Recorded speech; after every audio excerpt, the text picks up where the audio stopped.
I'm Amber Rodriguez, hosting EWC Cultural News Today.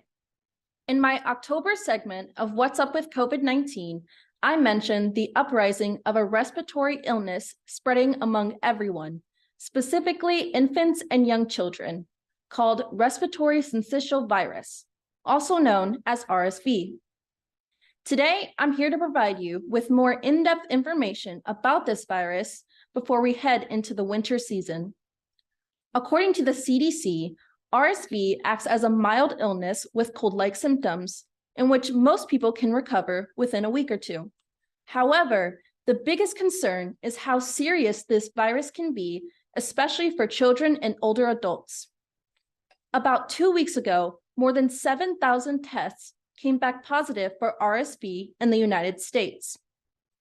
The New York Times said children's hospitals are overwhelmed by this early spike of RSV that usually occurs later in the season.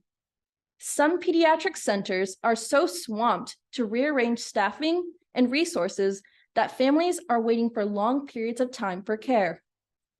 Dr. Dolene Cunningham is the pediatrician-in-chief at Children's Hospital of Orange County, California. She said the 334-bed facility is so full that children are being treated right in the emergency room as they wait for inpatient beds, sometimes for more than 24 hours. In Baltimore, Maryland, Johns Hopkins Children's Center is transferring floor nurses to care for children at the Pediatric Emergency Department. Dr. Megan Bernier is the medical director of the Pediatric Intensive Care Unit at this facility. She said, "This is the pediatrician's COVID. This is our March 2020. This nationwide surge is also hitting close to home in the state of Nebraska. According to the Nebraska Department of Health and Human Services, 461 cases of RSV came back positive about 2 weeks ago. The Douglas County Health Department stated there were 205 positive cases in the district in just this week. This is not typical for the county. This week last year, there were 33 positive cases. The Omaha World-Herald reported that October, 65% of total RSV cases were among children under 5, and 40% of those cases were among children between 0 to 24 months. In addition, Channel 6 reported that statewide, there have been 269 emergency department visits for RSV-related reasons in the past week. These emergency visits are usually for people who've had trouble breathing or are severely dehydrated. There is no specific cure for RSV yet, according to the CDC, but the symptoms can be treated with over-the-counter medications, although it is recommended to talk to your healthcare provider first.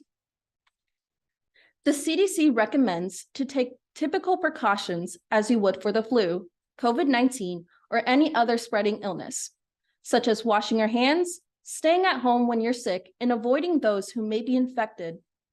The biggest difference between RSV and COVID-19 is transmission.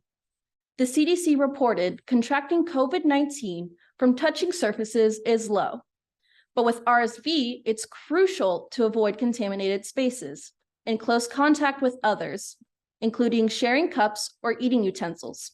Clean all frequently touched surfaces, especially your phones and doorknobs. Follow the CDC recommendations and stay up to date with health concerns in your area and in our next segment.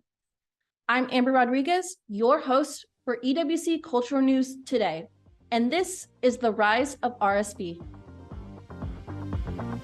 You've been listening to EWC Cultural News Today, hosted by Amber Rodriguez. If you'd like to make suggestions, email us at ewcfacts@gmail.com.